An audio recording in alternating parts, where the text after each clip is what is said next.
Hi, my name is Leonardo Facchinetti, and let's write some code together, shall we? What we have on the menu today is JSFX performance. We are writing this library for developing JSFX real-time audio processors in REAPER, and the library is working. I mean, some of the features of the library, it's very modest at this point, but we do have some features that are working. However, they are freaking slow. So today we are going to investigate why, and we'll try to come up with a plan for the solution. I don't think we'll be able to solve everything, but we will understand what was wrong and what we can do about it. And I confess that since the last episode, I did a lot of digging myself, but it wasn't as structured as what I'm planning to do today. So I'm not just recreating what I did before. There will be new discoveries as we go. And this was actually a very interesting process because I got to learn about JSFX and some corners of the language that I didn't know about, and some corners of the language that are not even documented. We'll talk about them later. Let's start by showing what the issue even is in the first place. Arya is here. Hey, great to have you. Okay, so today we're going to talk about something that I think you will find interesting, which is performance. And it will be a bit crazy, and we will talk about one feature that is not documented in the JSFX manual, but it exists, and it's a super cool one. I don't think we'll be able to actually use it, but I don't think that it's ideal for the kind of thing that I want to do. But it's a cool feature that exists, and we'll talk about it. And you're seeing that, by the way, I wrote my first blog on the new website, and it works great. Awesome. Great to hear. And that was related to yesterday's stream.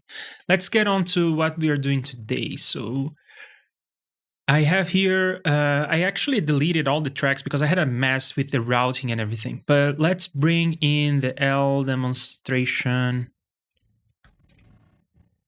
effect. And the issue right now is that if I go to the RBJ filters page, then the CPU goes, it's not terrible.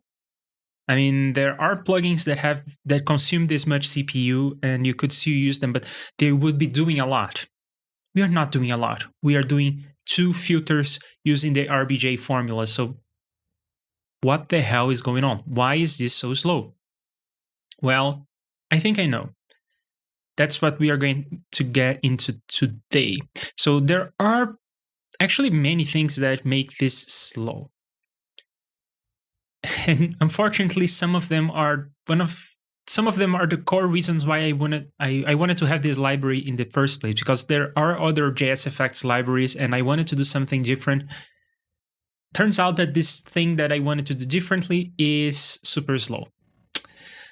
Yeah, I guess that's to expect when you get a web developer, a programming language theorist to do real-time audio effects.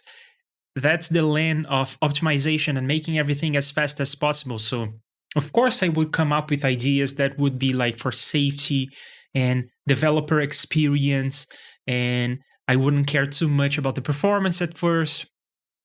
But now it's time to worry about performance. So, first thing that we are doing that I think is slow, based on my experiments, I think is slow. So let's look at the implementation of the RBJ filter.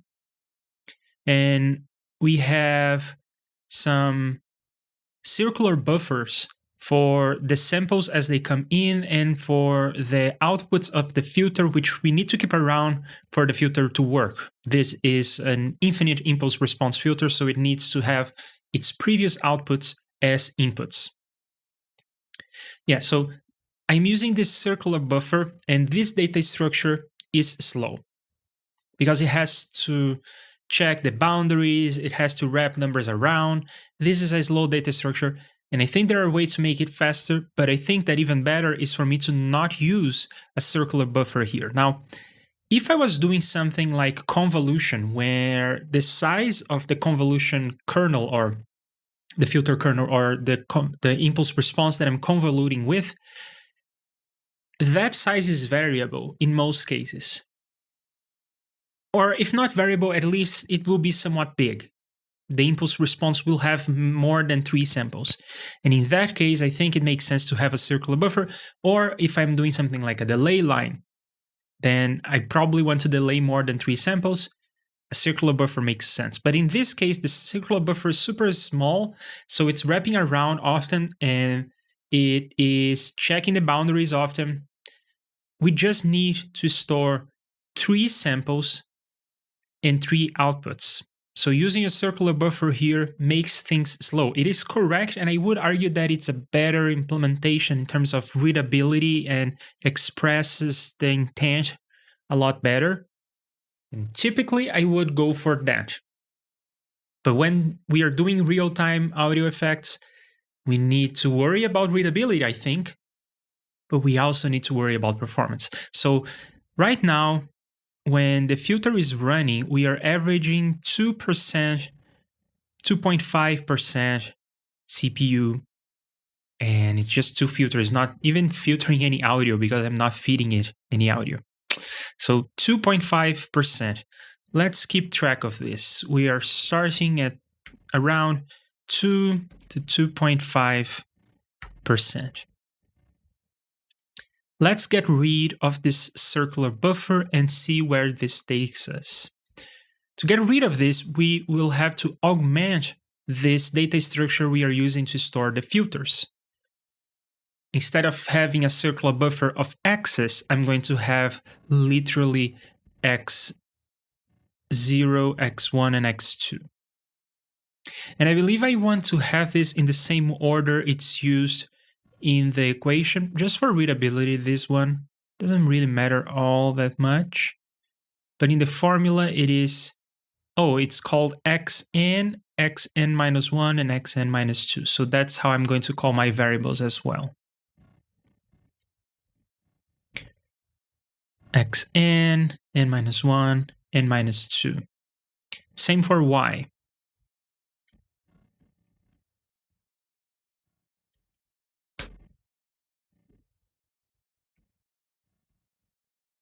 And then we will not be using a circular buffer. We will shift these variables around manually. And therefore, when I'm initializing the data structure, I will need to initialize it with maybe zeros, right? Because we are initializing it with zeros, but we'll have to make it explicit for these 3 options. Or these 3 fields, actually. And I'm going to copy and paste this over and change it to do the Y as well. Next, when we are configuring this, we are not touching these data structures, I don't think. Yes, when we are configuring the filters, we are computing the coefficients and everything. In that moment, we don't have to deal with this circular buffer. So let's move on to when we are actually filtering stuff, and we'll adapt. So we are going to change this line that is getting the X field, and we are going to put it there. And then get rid of those. And I don't think we actually need to set anything because we are not doing a circular buffer. So xn is going to be sample.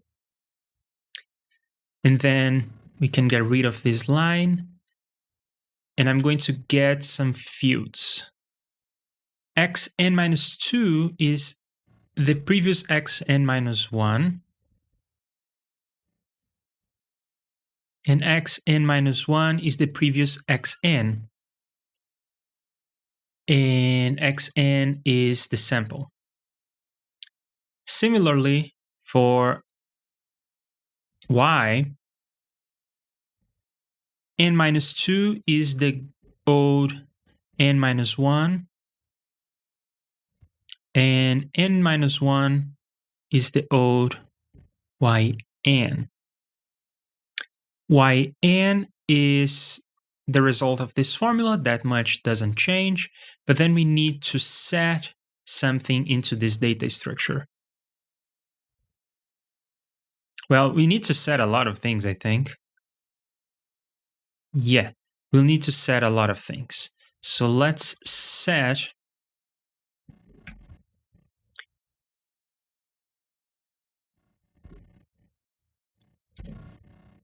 I suppose we will do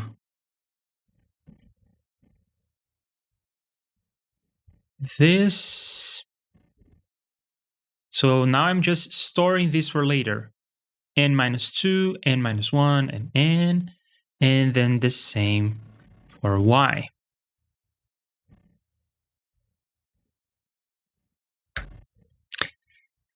And with that, I think that implementation is still working. I think I addressed everything. But one thing I forgot to do was to actually talking about plugin doctor the other day and how I wanted to use plugin doctor with JSFX, but you have to use the hardware support and you have to route the audio into REAPER. But then I found this other thing called the EQ analyzer by Burton Audio, and it does part of what plugin doctor does, and it does the part that we care about, which is the impulse response, the frequency response of a plugin.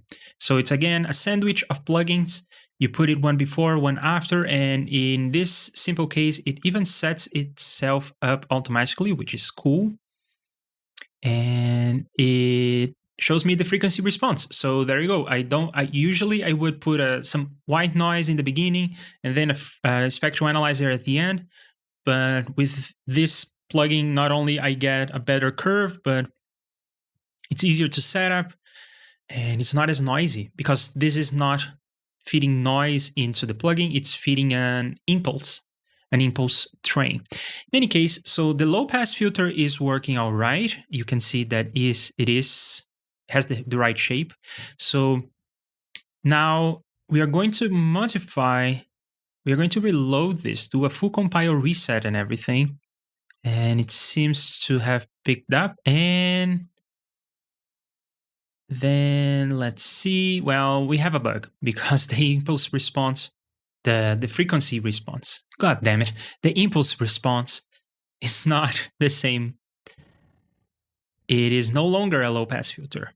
There is a bug somewhere. Oh, no, it's not that. I just have to switch to the RBJ filters. There you go. So it is still a low pass filter. All right, we didn't mess anything up.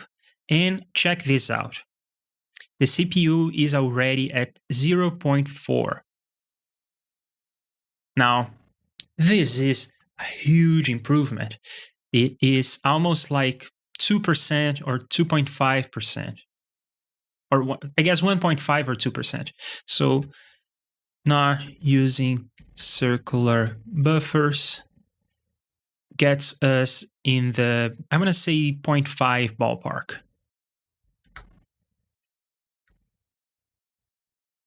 And Bo is here. Hey, Bo, great to have you.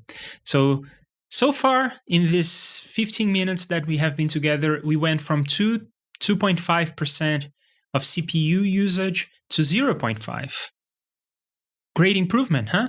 And the only thing we did was to change the use of the circular buffers. We are not using the circular buffers for this one. It isn't as readable, but I mean, it is kind of okay. That's how the formula works. And you have to like do a bit of handstanding over here that I don't like, but it's kind of okay. And it is a huge performance boost. So we'll deal. And Arya says, hello, just found out that the delay thing we spoke about already exists. It's called JS buffer save restore. What's that about?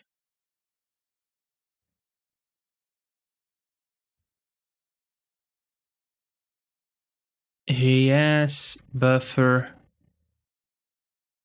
Well, I don't see it.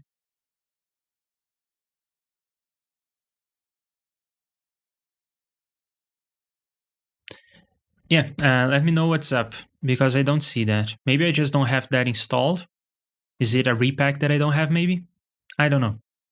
Okay, so this is kind of okay. This is not terrible. We have a like 0.4% CPU, but it's not ideal. We are just doing two filters. Oh, it's not natively there. On another note, is it possible to extract information from the spectral display? Okay. It is on the stash. I wish people would just start using repack, or maybe if there was some integration, that could be a fun project. Some integration between repack and stash, so that you could like download stuff from the stash using repack. That could be fun. But what exactly do you mean, Bo, by is it possible to extract information from the spectral display? I don't really understand that. What exactly are you talking about? Could it be used to make a better auto aligning tool? Yeah, I don't know what you're talking about. Can you explain? Yeah, but okay, coming back here to the issue at hand. 0.4% CPU for filters it's not cool. It's just two filters. It's not supposed to be this slow. So let's take another step into making this faster. Now, this next one is not something that I really like. One of the reasons why I wanted to have a library was that I wanted to do things differently. One of the things that I wanted to do differently was to do the bounds checking. I wanted to do more memory safety in general.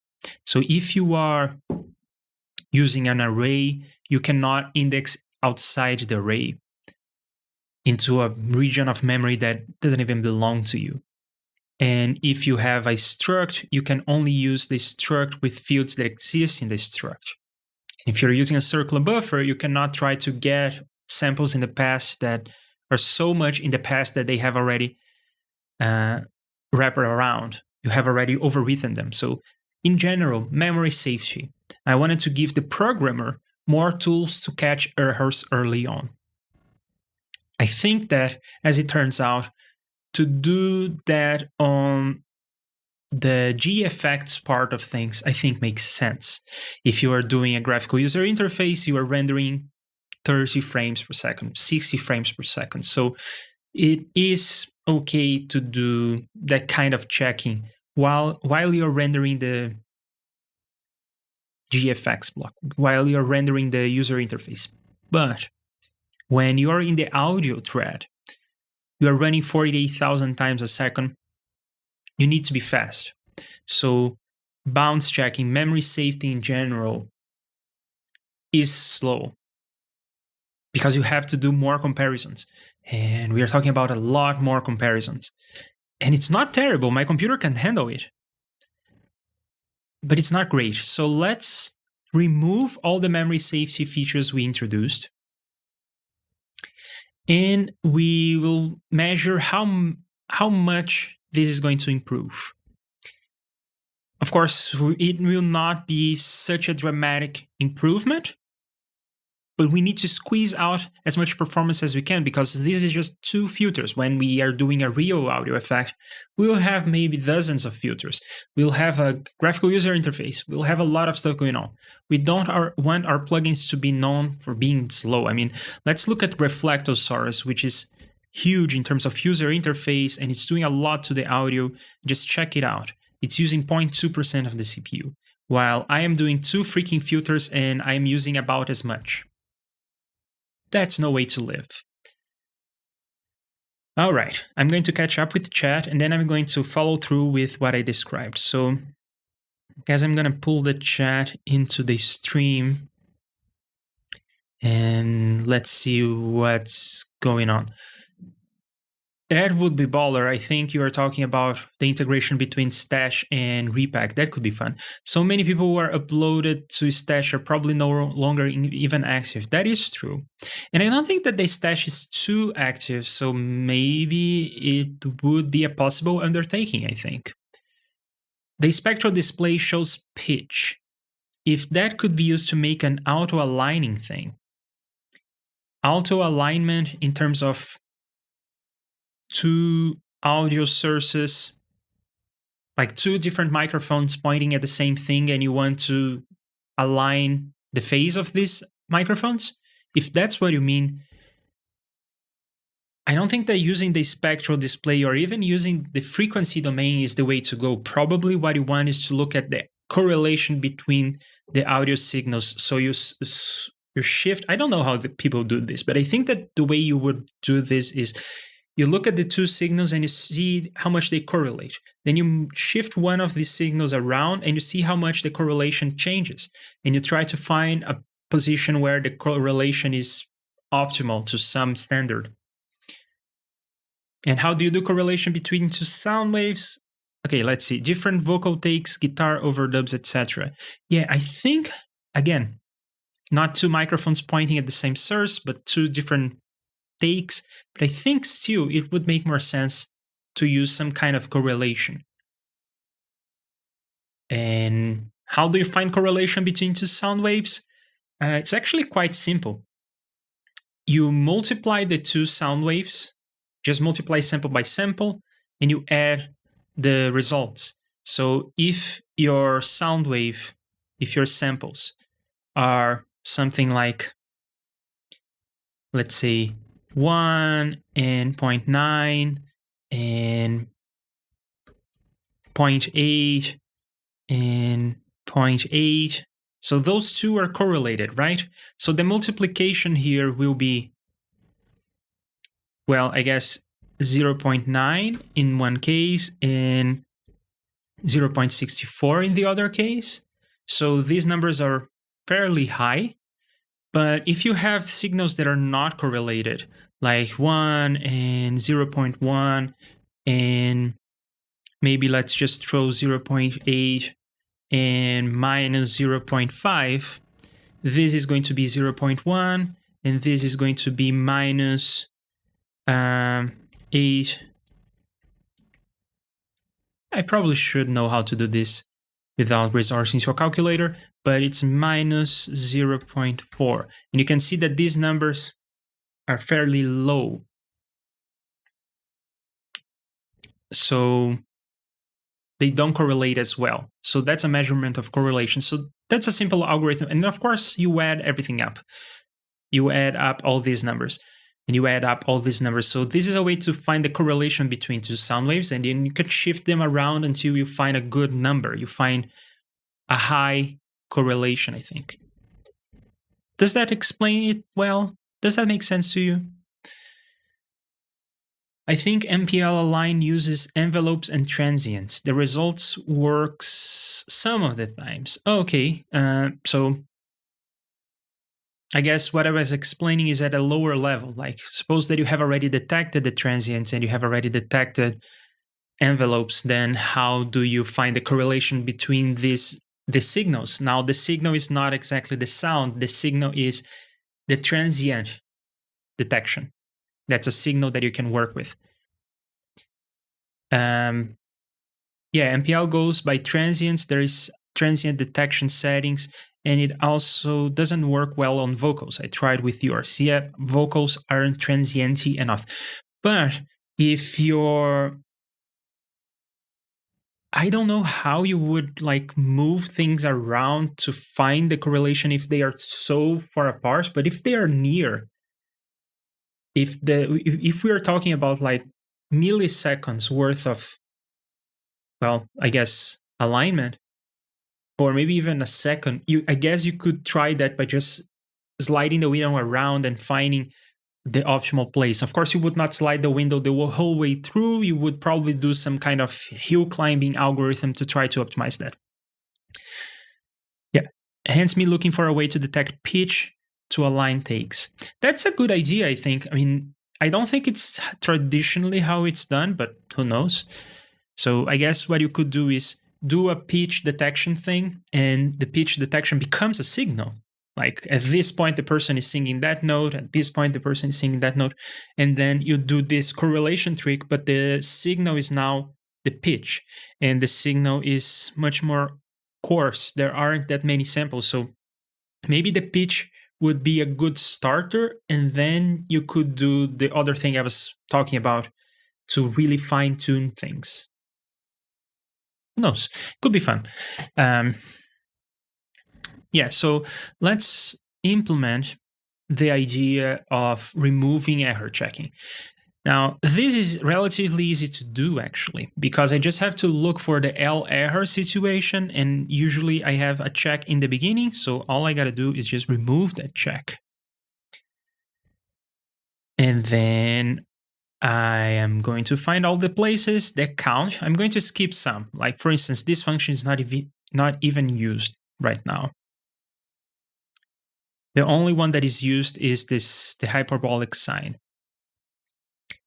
but not this one, for instance. So I will skip those. Then for this one, it doesn't really matter. This one doesn't matter because this is only for allocating memory. So this is only going to happen once. And I guess that's a lesson. When you are optimizing a program, you have to optimize the parts that are slow and not worry about everything else. So defining a struct, that's something that only happens during initialization. That's fast. Creating a struct, also just allocating memory. I don't care about that. But setting and getting values from structs, that is something that we do in the audio thread. We do that often in getting the coefficients from the data structure that is our RBJ filters. Creation of array only happens once. Getting the size doesn't even have error checking. Setting and getting values from the array, that part happens a lot. And now, because I am removing this error checking, there is little value in keeping around the size of the array.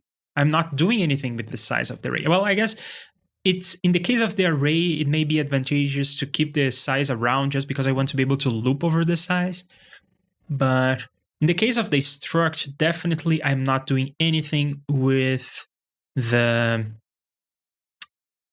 size. Just not using it. It was used for error checking. So I suppose I could remove that. And yes, I'm going to save one slot in memory, but the main point is not even that. The main point is that we probably don't want to keep around things that we are not going to use since we are in this optimization mode. I don't know. More on that later. So for the circular counter, this is initialization, that's okay. And then reset doesn't have error checking. Creating a circular buffer is okay. But trying to get stuff from the circular buffer has error checking. And this is something that we do often. Well, not anymore, actually. I don't think we are using the circular buffer in any other place right now. We removed the only instances of the circular buffer, so I'm not going to bother with this one, though it is a place where things could be slow as well. And then over here, this is me calculating the coefficients. That only happens once in this case, where I'm setting the parameters and I'm leaving them. But if you tried to do any kind of automation on the parameters, you're going to be calling this a lot. And this could be slow. But right now it isn't, so I'm not going to bother. I'm just mostly experimenting with things to see what's slow. So I think I did everything. Let's go over all the instances of error just once more to make sure we are not forgetting anything. So we have our functions, the mathematical functions that are not used. Then we have memory allocation that is only running once. This is only running once because it's the struct definition and allocation. This is array allocation. This is a circular counter allocation. And this is a circular buffer allocation. And this is me getting data from the circular buffer, but I'm not using circular buffers. And then finally, this is me calculating coefficients, but that only happens once as well. So that pretty much covers the whole error checking situation. Let's see how much that improves the performance. So right now we are running at 0.4, 0.3% of the CPU, 0.5. Let's edit, full compile reset, close, go to the RBJ filters, and it's still working. We didn't mess anything up. And it is smaller by some margin. It's not too much, but it is smaller. I want to say that this is like at 0.2, and it's even more consistent. So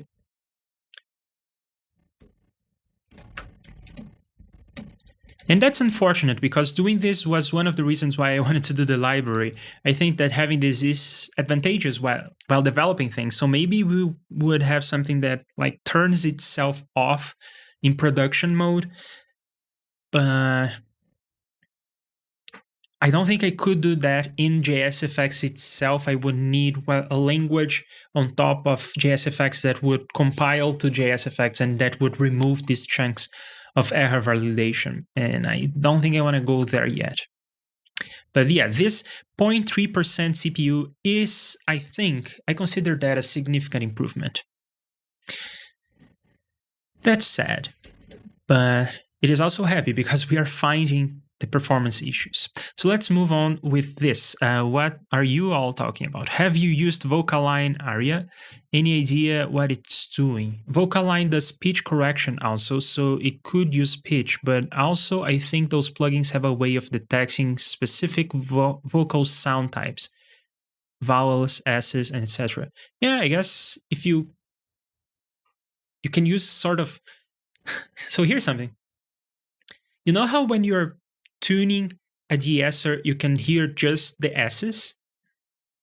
You could come up with a de-esser chain that would produce this signal that is just the S's.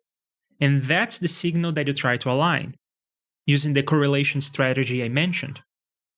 Instead of using pitch, that could be fun. And I also would raise the average Vocaline user and be done quicker if we are striving for perfection. I always found it gets me 70% there at best. So yeah, I think Vocaline is optimized for voices. Okay, I think was made for dialogue looping in movies to speed up the process. Okay, never used it in that context. I always learned to use only a single source. I mean, REAQ is using 0.1%, so 0.2 is amazing. It is not bad. But again, Reflectosaurus is doing a lot more and it's using about the same. I think there are ways for us to squeeze even more performance out of this. Yes, we are already at like 0.2 and I think there are ways to go. And is REAQ 0.2%? I don't think it is. Let's do something similar. So I think what we are doing is a low pass with a frequency of 1000 and a bandwidth of 2. I think that's what we are doing. Let's see the demonstration code. Let's look for configure.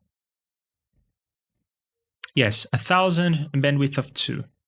1000 and bandwidth of 2. So these two are now doing exactly the same processing. In fact, check this out. I'm going to bypass one and I'm going to alternate between the two.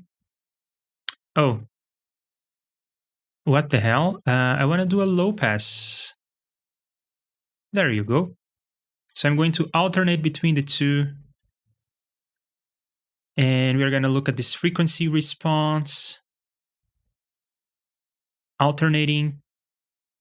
See, we are doing the same thing to the audio. I think this would null, but I'm not going to set up the whole chain to do a null test. The main point here is REAQ is doing the same thing I am doing, but it's doing it with 0 CPU. While we are taking 0.3, 0.2, I want to say 0.2, 0.3% CPU, and it's not even a fair game because REAQ is doing the graphical user interface and everything. It's drawing the graphics, it's doing more.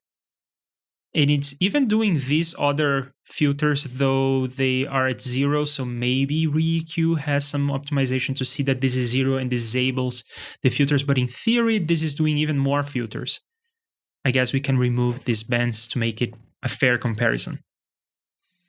So yeah, it's still not good. When I get to 0.0, then I will be happy.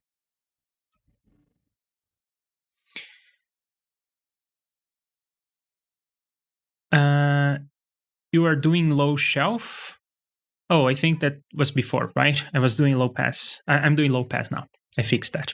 Okay, so what's up next? Well, right now, I am using structs in the RBJ filters. I am using structs and I am using arrays. And I think, so I want to tackle both. I want to tackle both structs as well as arrays. I think I'm going to start with arrays just because I think it's easier. It's about the same idea as this idea over here. Yeah, I'm going to start with arrays. So let's get rid of this array and store B0, B1, B2, A0, A1, A2. And let's see how much difference that's going to make. I don't think it's going to make a lot of difference. I think that the circular buffers made a lot more difference because they had to check the bounds every time and they had to like wrap around and everything. So I think that this is going to be a smaller difference, but let's do it anyway. So we'll do this and that. And we'll do B. Is it B0, B1, B2 or B2, B1, B0? It's B0, B1, B2. So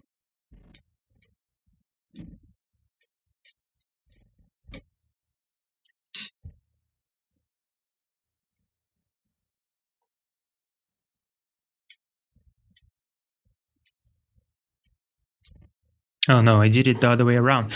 And this is no longer an array. I'm just going to initialize this with undefined, and it's up to configure the function to set all these guys up.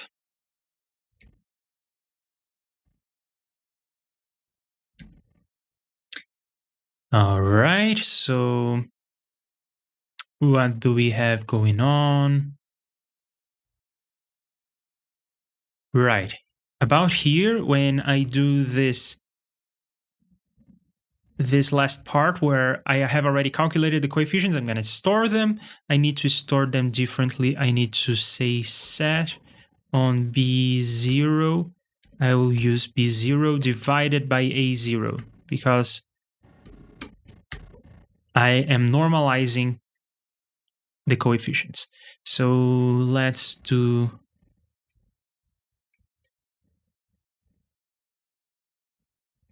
B0, B1, B2, and then copy these 3 lines and do A. Of course, this A0 divided by A0 is silly, so we are just going to store this. It's not really used in the formula. This is just for like debugging, I guess, but I'll keep it around. And then on the filter stuff, I don't need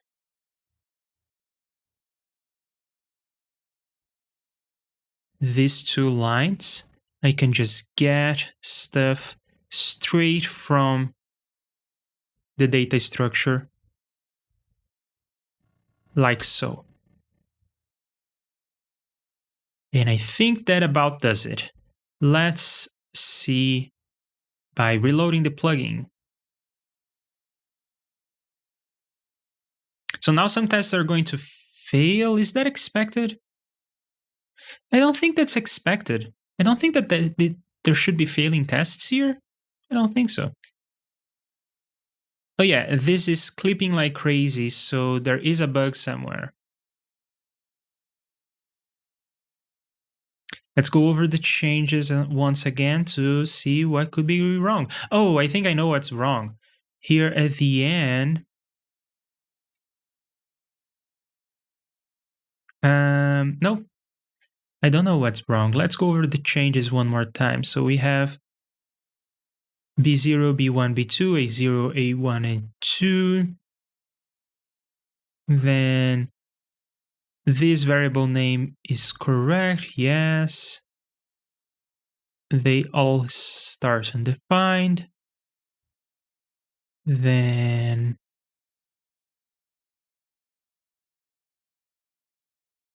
We calculate the coefficients and we set B0, B1, B2, A0, A1, A2, and we divide by A0 to normalize everything. Oh, I see the issue. I don't have underscores in the names of these variables. All right, let's fix this real quick.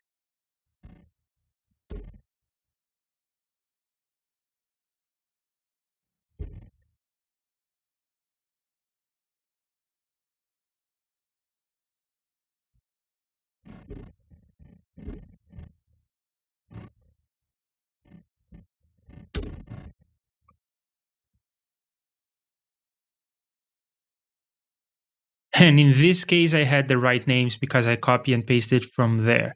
All right, I think that about does that. So let's reload this fellow again. And now this is like messed up. It's in this bad state. So if I bypass the plugin and unbypass the plugin, does it get back to a good place if I play? No, there is just no way of getting back. So this meter is messed up, but it seems like the frequency response is right. So I think it's just this meter that got stuck. But if I close the window and reopen, no, this meter is stuck. But I don't think that this is actually, I don't think that this is true. I don't think that this is telling me the truth. If I go to tests, it shouldn't be processing the audio at all, and it's still telling me a lie. So I'm going to remove the plugin and re-add the plugin. Who knows?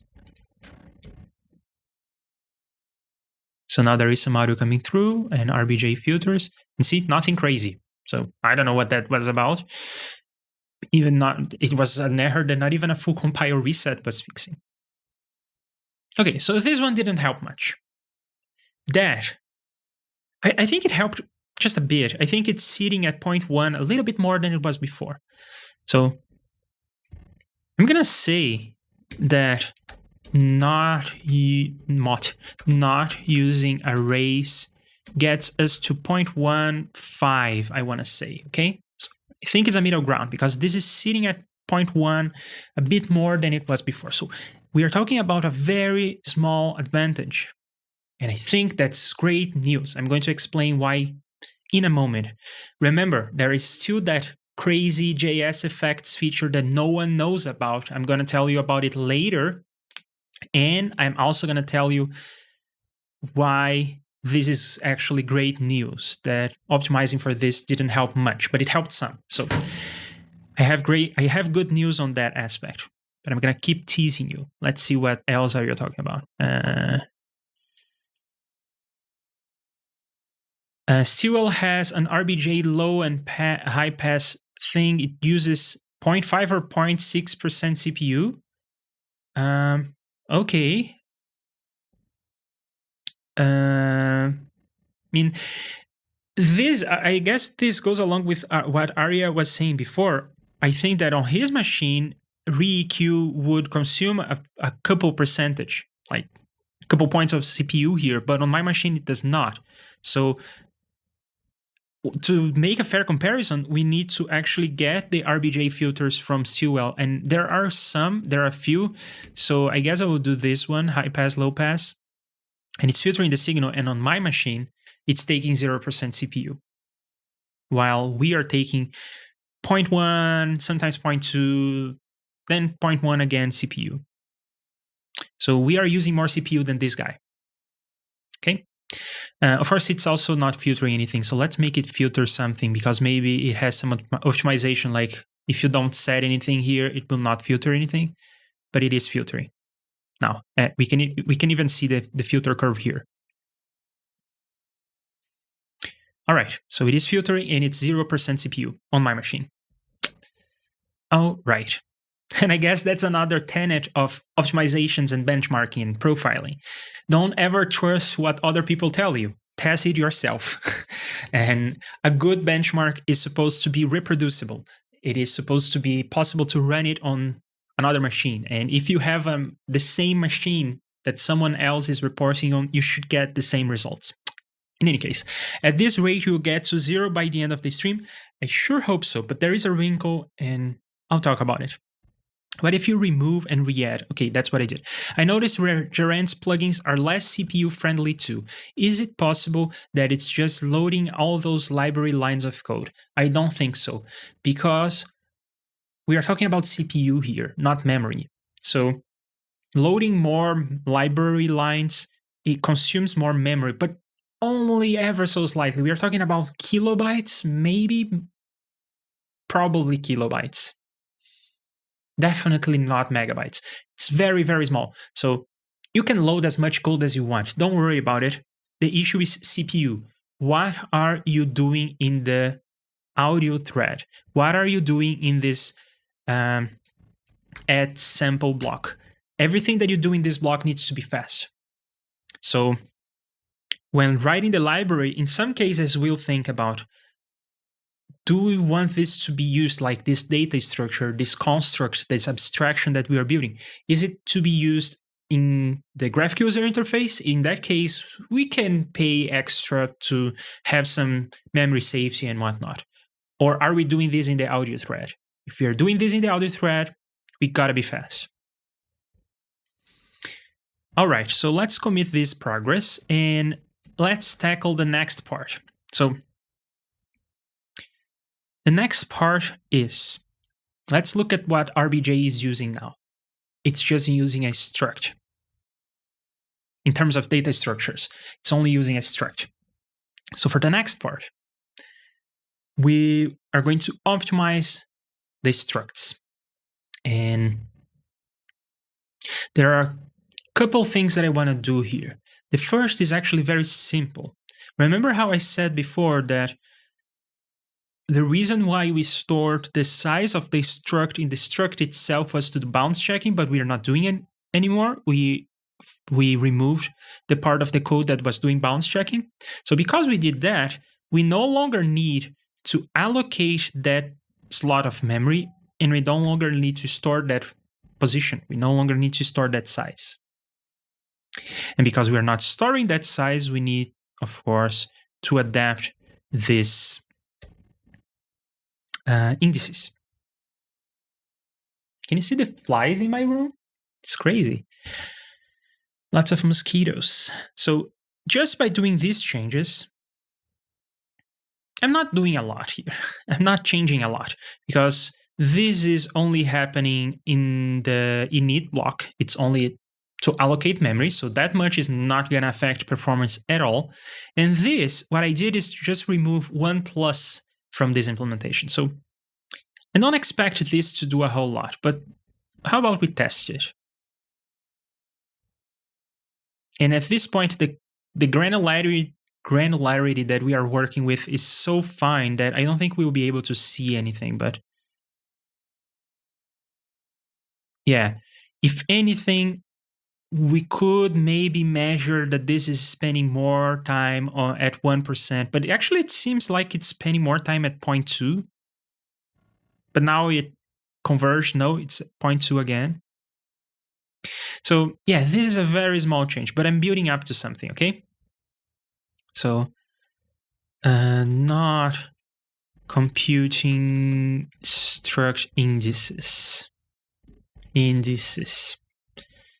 I'm gonna say it's still at 0.15. Nothing changed, but I'm building up to something. And there is still that thing that I'm teasing, the feature that no one knows about. I'll get to that, I promise. It will be fun. Gotta keep it entertaining. I want to grab your guys' attention. Okay, so what is up with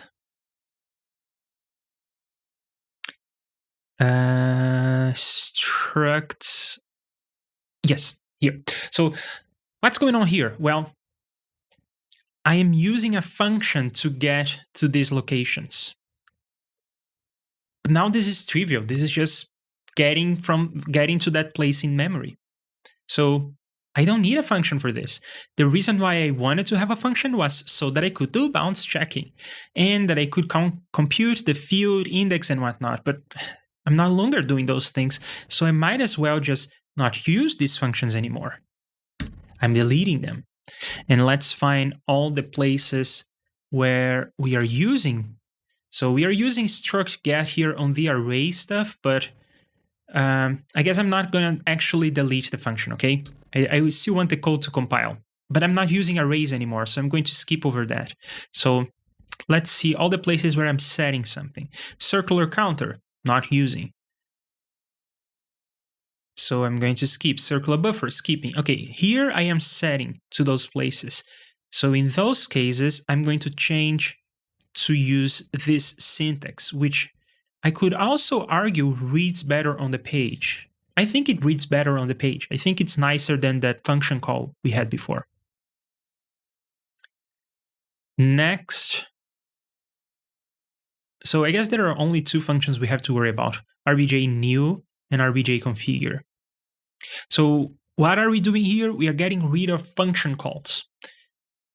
At first, I thought that function calls were free because function calls in JSFX are restricted in so many ways. They cannot be recursive. You can only call functions that have been defined before you. So I thought that the reason for all those restrictions was that function calls would be cheap. They would be optimized away by the compiler doing some inlining and other compiler tricks. But I think we are going to find out that it's not exactly that. At least in my testing, it wasn't. So, and also it kind of reads better. So I think getting rid of the functions may be a good thing.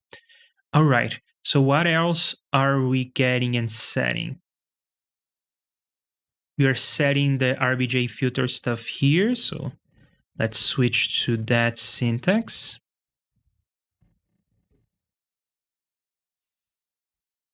And also when we are getting from the array, or the struct, we'll use this syntax. And then over here we are getting, so we'll use that syntax. Again, I would argue that this actually reads better on the page anyway.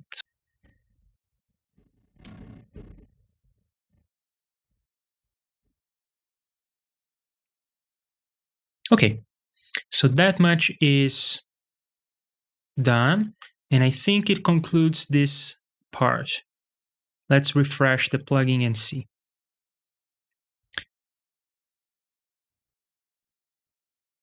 So this is supposed to be that, and check this out. Now this is a solid 0.1. It's not going to 0.2 anymore. So it made a difference. Functions are not free in JSFX. Despite all the weird restrictions they put in place and the fact that these restrictions are going to make functions optimizable, it's possible to optimize these functions. As a compiler designer, in my past life, I worked with compilers and everything. I know that it is possible to optimize these function calls away. They kind of work like macros in some sense. So it's possible to optimize them away. But the implementation does not optimize them away. Functions are not free abstractions. So we need to think about when we are defining and calling functions if it's really necessary. And in these cases where we are, oh, okay, it's 0.2 now.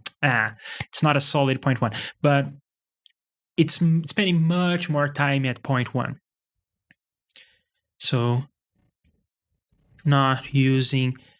I want to say that at this point, these are superfluous function calls, gets us at 0.1%. Okay, I'm going to be fair. It did go to 0.2 at that point, at some situation. So function calls are not free in JSFX. Surprising result to me. When I first read the JSFX documentation, I was expecting them to be somewhat free abstractions. They're not. Okay, so let's see what's up. I was looking at the 0 blah blah blah % bit, and the second bit said 0.3 as I loaded it, and then hovered at 0.5 when running audio through it. Okay, so if you are reading this, you should not be reading the one on the right. You should be reading the one on the left, because the one on the left is this plugin CPU, and this is the whole chain. So the whole chain has 0.3, and your plugin, this plugin, is consuming 0.0 of that. I thought maybe looking at COS code could help. Oh, I looked. Yeah, everything that I am covering in this stream, all these things I learned was from reading other people's code. And in fact, that's how I learned.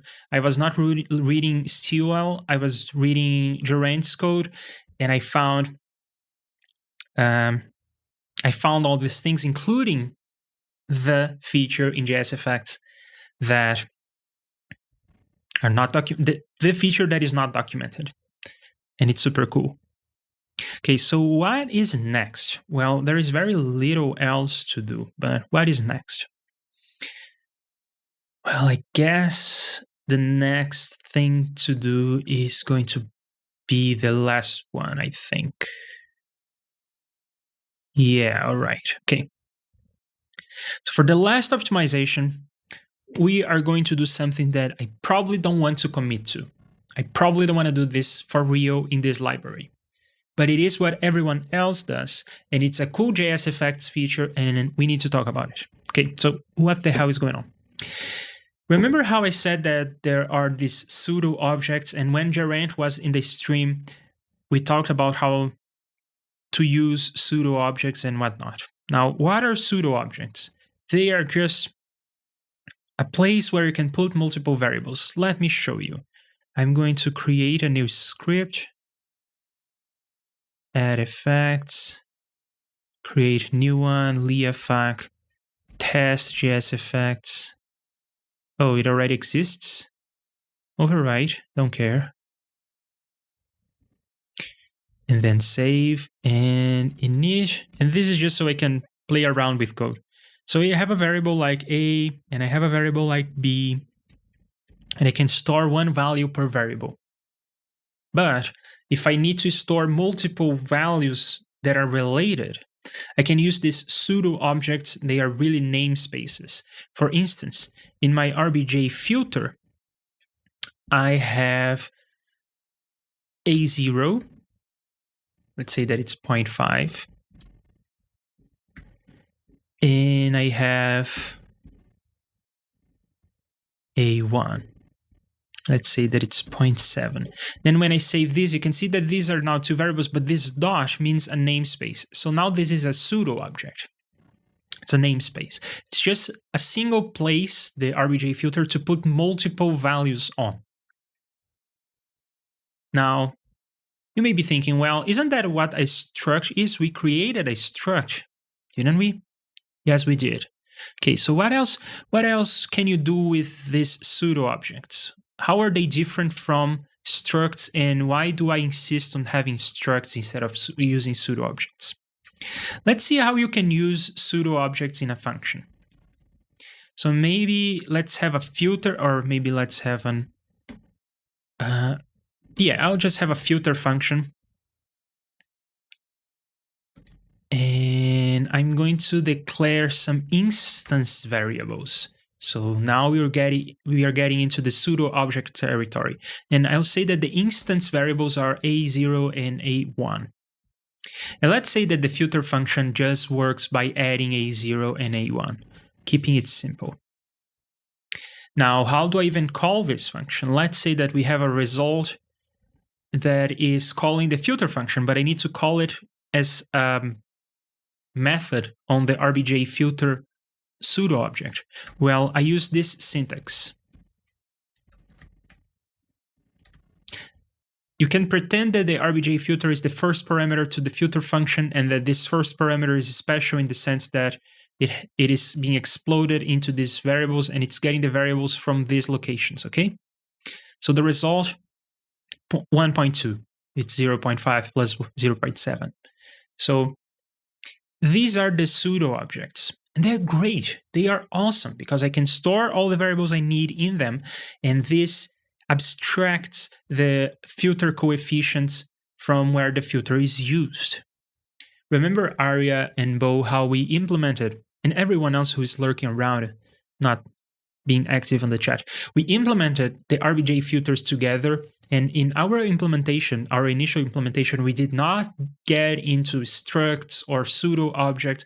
We just expected you to pass around A0, A1, and A2, and B0, B1, B2, and so forth. Or if not that, maybe the filter function was calculating the coefficients over and over, which is slow, but okay. But if not that, definitely, I remember for sure that you had to pass xn minus 1, xn minus 2, and xn, and yn minus 1 and yn minus 2. So you would have to use variables like this. Now, the problem with this is that you, as the user of the filter function, you as the user of the library, it's your responsibility to keep these guys around and to shift them as they need to be shifted. So it's your responsibility to keep track of them. But if I have some sort of function like this using pseudo objects, I have encapsulated away these things. And as the user of the library, you can maybe have like a function called configure that is going to, of course, set A0 and A1. And then we can have an RBJ, or, well, I guess in this case, I don't need to do it like that because they are now instance variables, and I can have an RBJ filter.configure and then RBJ filter.filter. So this is the implementation of the library. This is the user of the library using the library. And of course, here you would say, I want a low pass filter with a frequency of X, Y, and Z. But as the user of the library, you don't have to worry about the coefficients. You don't even get to see the coefficients. That is awesome. It is abstracting a lot. And you can see that it still works just the same. So we are now abstracting away the X's, the Y's, the A's, the B's, and they all become implementation details. They all become part of the implementation of the library, not the use of the library. A lot less ceremony, more straightforward, less documentation to read and understand. So all of that is great. Where is the catch?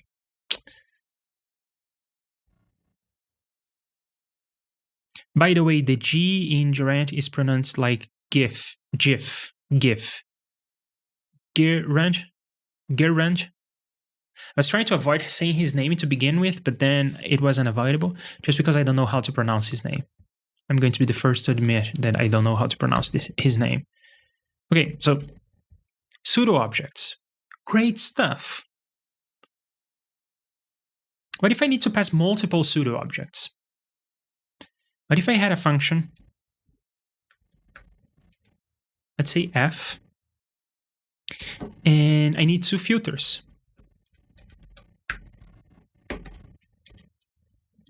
Now, I cannot just call this with RBJ, or I guess I'm going to do this later. RBJ filter f. That doesn't work. F is not a good name. I'm going to say like combine filters. There you go. A silly name for a silly function. And let's say,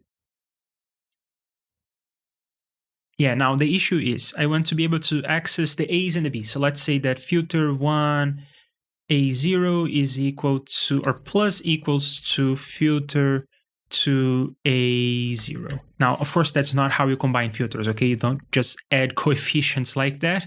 That's not how it works. Filter design is a lot more complicated, but I'm not getting to that. I'm just doing something silly. How do you combine filters? Well, you cannot do this with just RBJ filter. You need to pass two filters.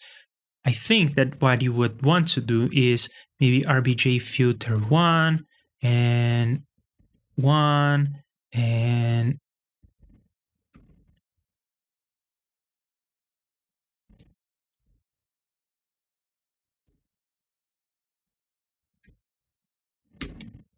then 2.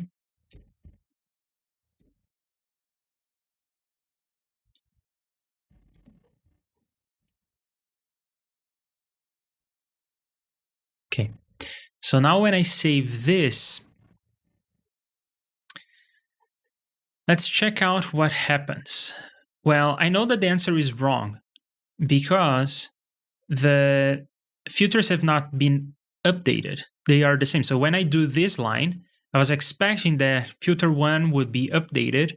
So when I use the filter 1, I would not get 1.2 back, but I'm still getting it. So something is wrong. I wish I could just pass this as arguments, this pseudo objects as arguments to a function. How can I do that?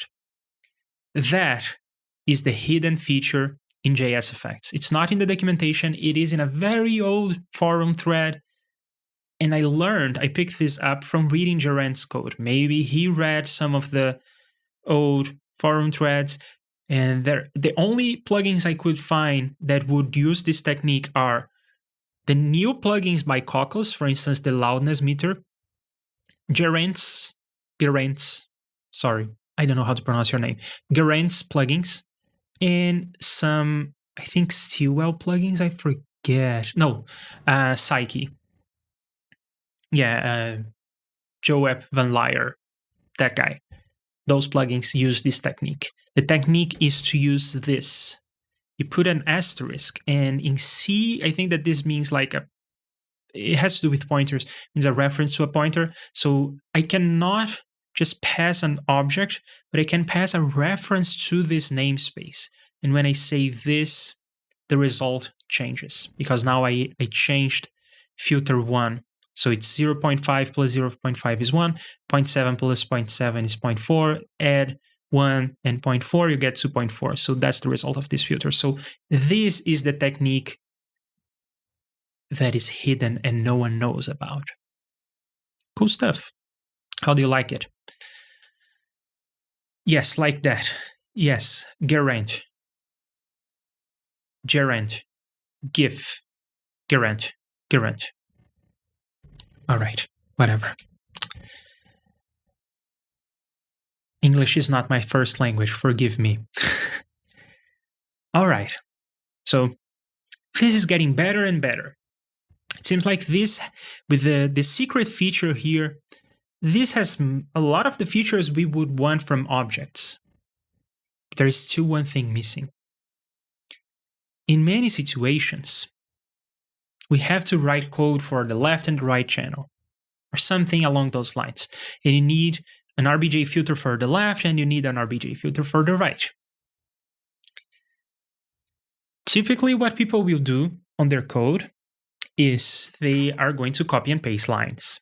They're going to have an RBJ filter left, RBJ filter right, and they will copy and paste code all over the place. I mean, I was reading and that's common, okay? I'm not throwing any shade, and maybe we will have to resort to that in the future. I don't know. Just saying, I'm gonna try to avoid that, but I will show you the source for a plugin that does the thing that I keep bringing up. So let's go to dbas. And this is Air Windows. I think you all know Air Windows at this point. And this is the code that is actually processing the audio. See, everything is duplicated. Now, why don't I like this? Two reasons. First, it could be multi-channel and it's stereo. It's a limitation that is somewhat arbitrary. And second, it's a lot of copy and paste. And what if you change one and forget to change the other? You're like duplicating the code so much. That's not a good way to live. We do have loops as constructs in the language, so why can't we loop over stuff? Well, to be able to loop over this, there is a wrinkle. I cannot put, this is like a namespace kind of thing, but it's not really a value. It's a weird way of passing around a reference to this namespace, but it's not really a value. So I cannot store this, for instance, in an array. And that's what I would need. So let's say that I have an array. I'll call this array, and it's at position 0. So what I wish I could do was to say array of 0 equals RBJ filter 1 configure, for instance. That's not possible. You cannot. Well, I guess you can do this because this function is going to return 0.7 and array 0 is going to store 0.7. But what I wish I could do was to configure the RBJ filter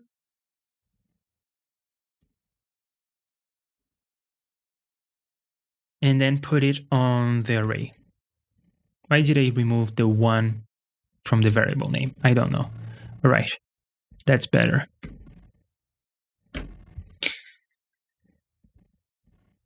So I wish I could have an array of RBJ filters. And that's not just for filters, okay? I want to be able to put stuff in places.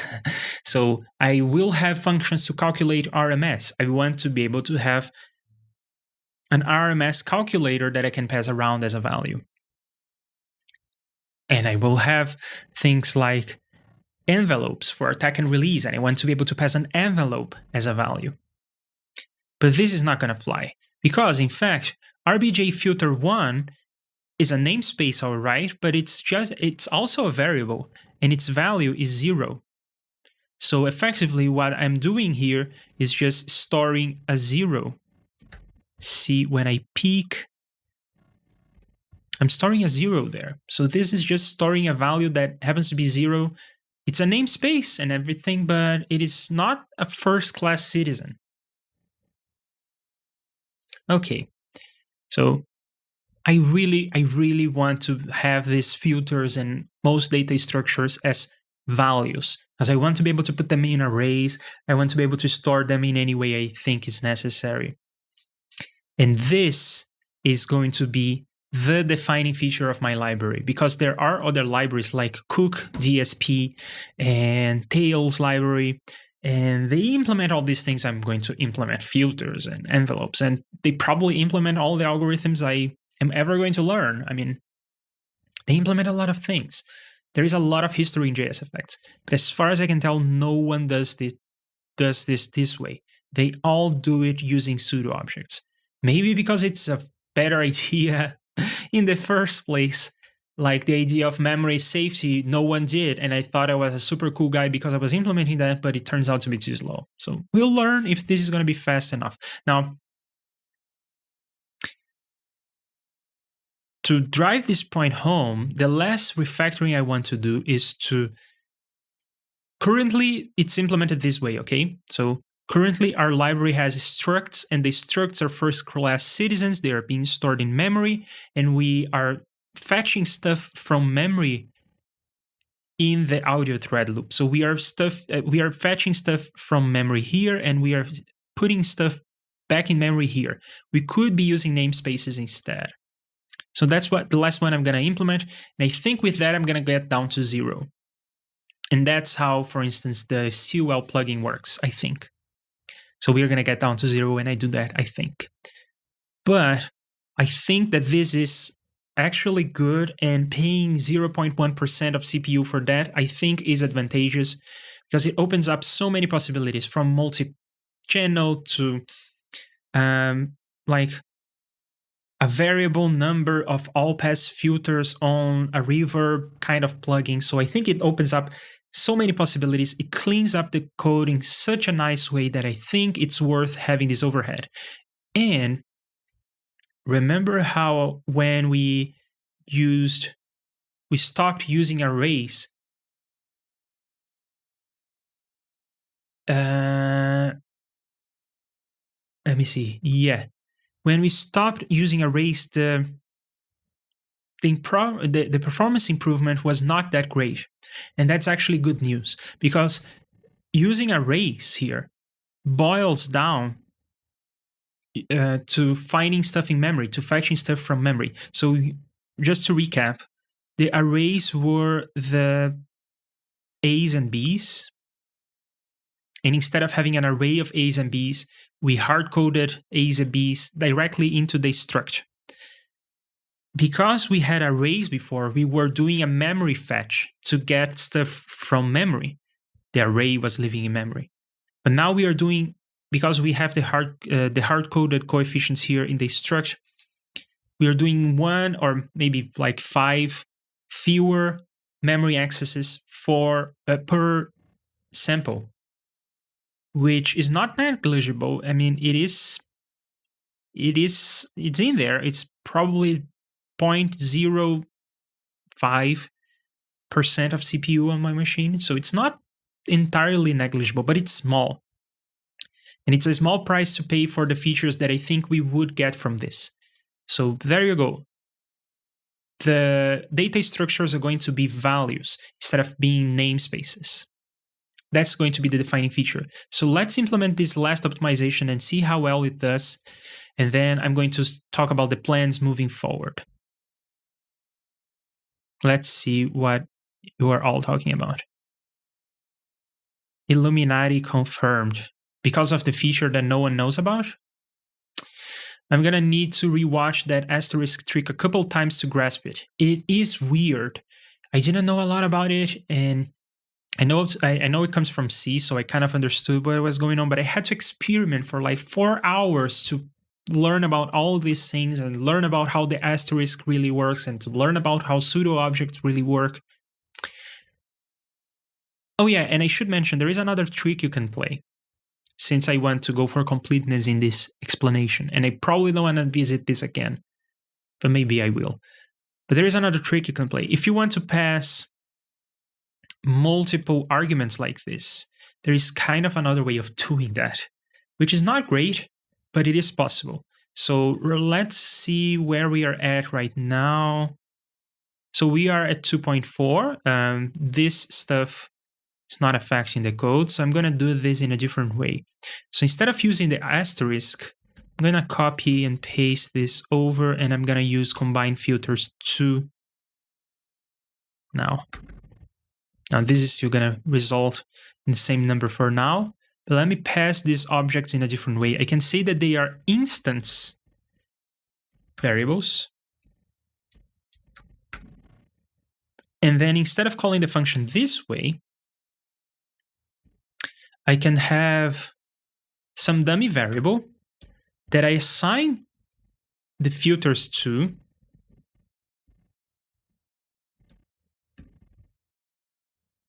Now we are getting into deep water here, deep water indeed. And then when you're calling the combine filters to, they are instance variables, so you need to call them as a method on the dummy object. So the dummy object is just the carrier of the arguments for the function.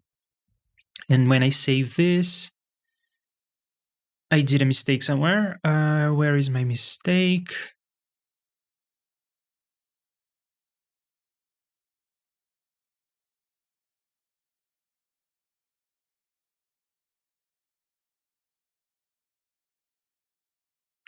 Oh, yeah. Right. Now I think I need to like pass the dummy argument here. Oh, I cannot even get this to work.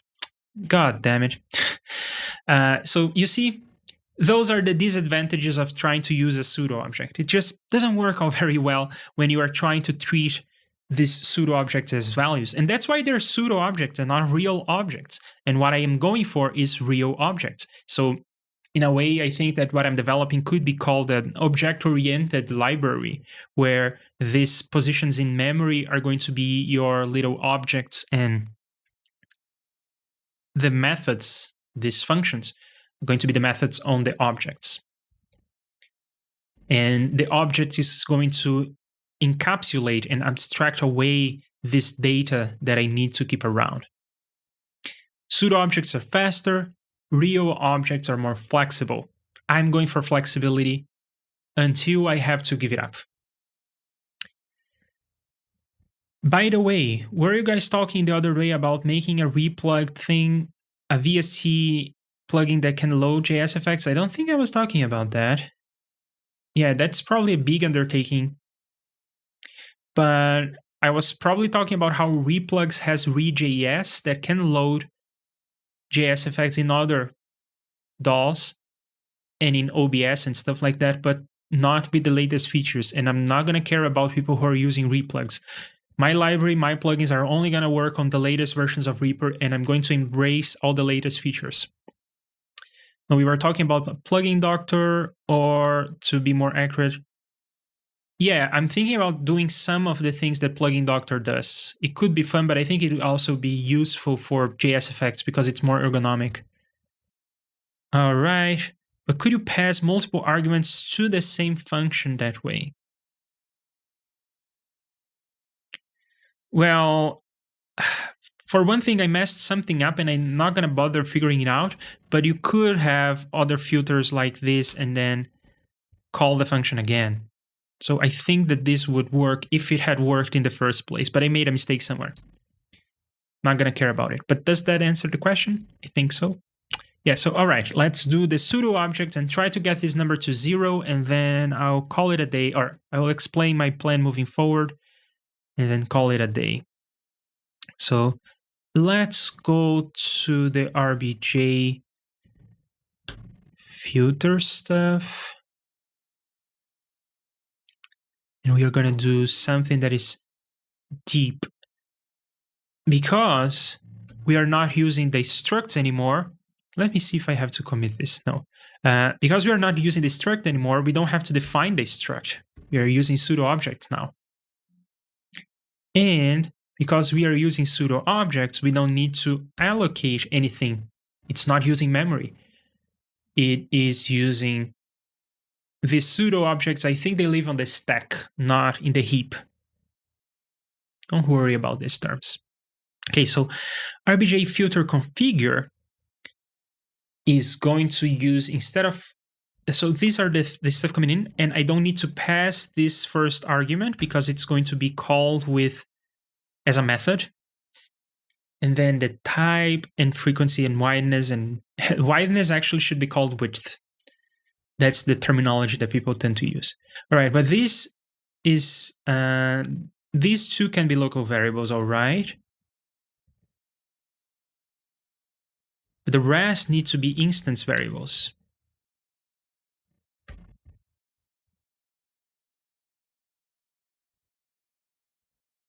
Right, when I do this instance variable situation, all of these variables are going to be stored on the pseudo object that you call this configure function with. So instance is going to have all of these guys. And then let's find where they're used. Well, I don't think I need to change anything about how they are going to be assigned, but I do need to find this part of the code, and I need to change some things about it.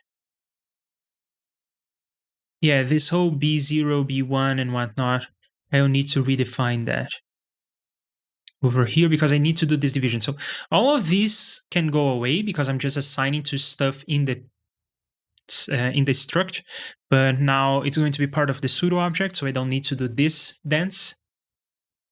But I do need to calculate the coefficients and normalize them. So I think what I'm gonna do is write it like this.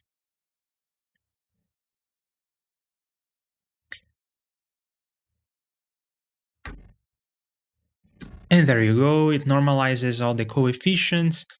And then when I'm actually filtering, I don't need to receive this first argument. It is going to be part of the pseudo object call. And then for the local, I don't think I want most of these. Yeah, these are going to be instance.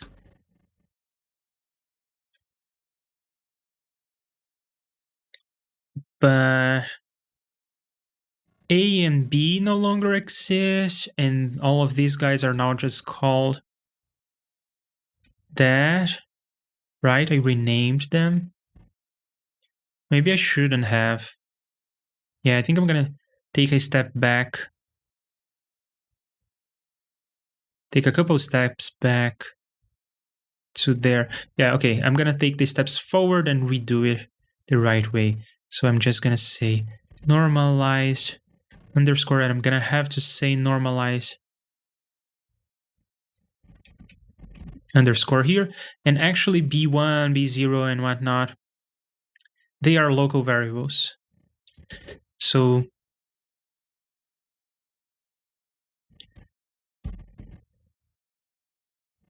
we calculate B0, B1, B2, and blah, blah, blah.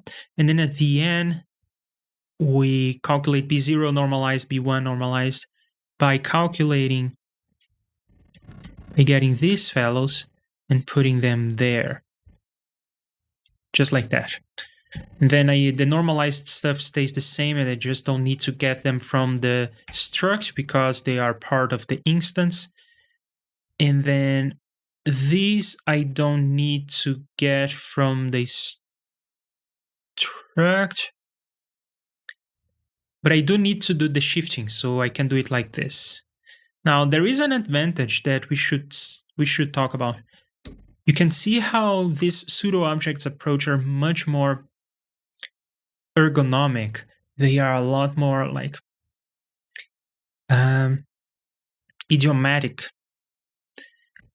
You have to write a lot less when you're using this approach. So that's a downside of my approach. But I think that the benefits are going to outweigh the downsides. And then I don't need to do this shifting or this storing. This is just storing stuff in place. I can get rid of all of that. So see how everything is much cleaner now? I mean, look at this. This is not bad. This is not bad. So the implementation looks a lot better. Let's see if I made some mistake or if this is gonna work. But I now need to change how we are using the RBJ filters as well. So let's look for RBJ filters, and then I don't need to allocate the RBJ filters in memory.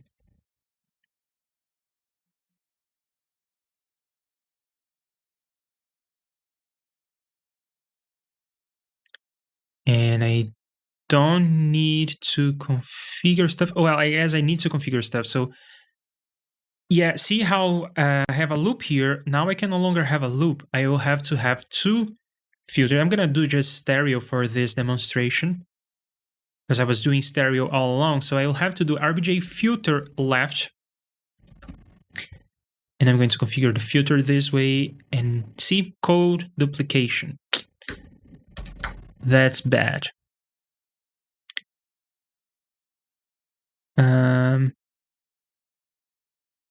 But I think that everything else, nope. This array stuff is also wrong. So need to get a hold of the type. What the hell? Oh, okay. So this is just the arguments that I don't need to pass anymore because I'm passing the object. There you go. And then to actually filter stuff, I won't be able to just loop over the channels because these are not real objects. Now this, I should say, is faster. In the documentation, they say that using SPL0 is faster than using SPL0 like this. Okay, so it is going to make this also is going to make things faster. Then what is the filter that I want to use? I want to use filter RBJ filter left. And I don't need to pass this first argument because this has been replaced with this object. Filter left, SP1 is using filter right. Okay, let's see if I made everything work. Let me get rid of my test stuff and go to my demonstration effect. And I'm going to reload. Okay, seems like the filter is still working the same, so we didn't break the code, which is like a miracle, given the amount of code that changed on this one. But check this out. I got to 0, as promised. Ta-da!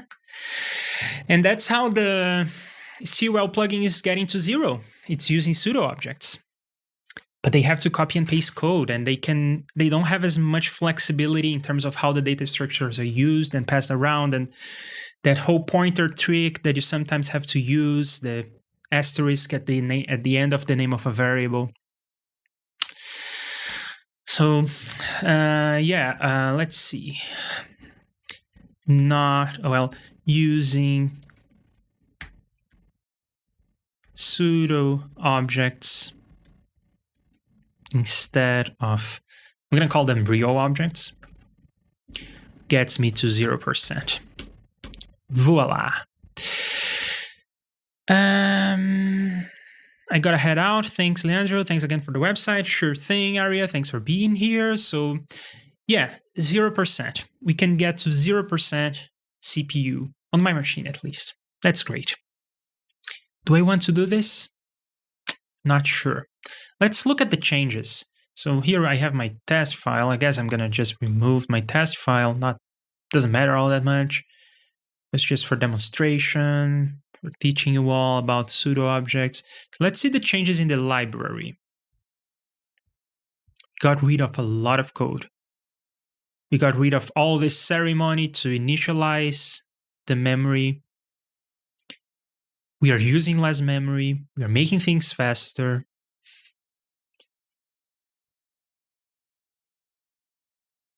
All of this ceremony goes away.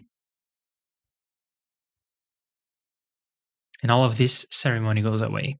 So the code is looking cleaner. I'm gonna write this down. Code looks cleaner and is faster. These are the good sides of this. Let's go to the demonstration effect. Again, simpler, no need to allocate memory. Well, I'm gonna say that some code looks cleaner or maybe code on memory management looks cleaner and everything is ever so slightly faster. Okay, not by a huge margin, very small margin, but it is faster. And then over here, code is not getting better, it's getting worse. So I guess, there you go, that's a good argument. As the developer of the library, I have to keep juggling. So you see in the library file, I had to keep juggling these data structures around and get stuff from them, put stuff in them. It was more cumbersome. So code on memory management on the library side looks cleaner. But the problem is that code that the user of the library is going to have to write, it is going to be, yeah, there is less ceremony here, but you're going to have to repeat your code all over the place. So good, bad. Code on library user side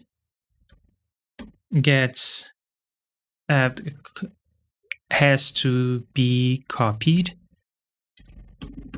left and right.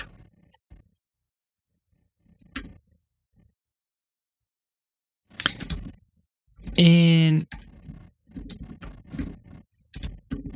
objects aren't first class citizens.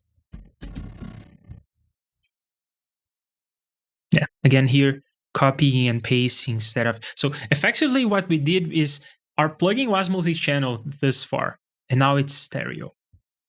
How many people will care? I don't know. I guess for things like the auto mixer, people would care.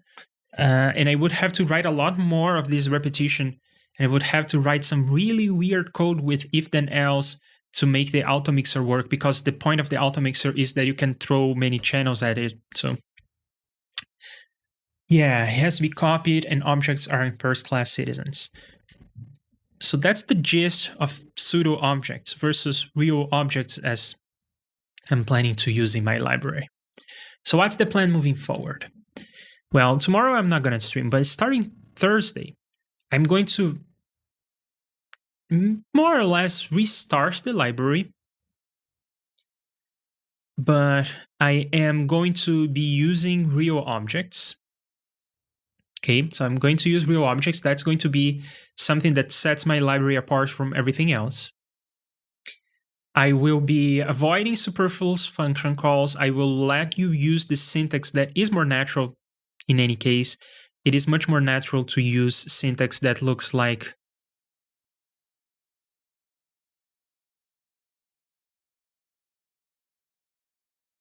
oh, I got rid of that on the last commit. But the syntax that with the brackets to access memory. Okay, so that syntax looks cleaner, and I'm going to use that. So I'm not going to use superfluous function calls. The structs and the arrays will be straightforward. Maybe the arrays will store their size. We'll see. I'm not going to do any bounds checking, and I am not going to use circular buffers unless they are absolutely necessary.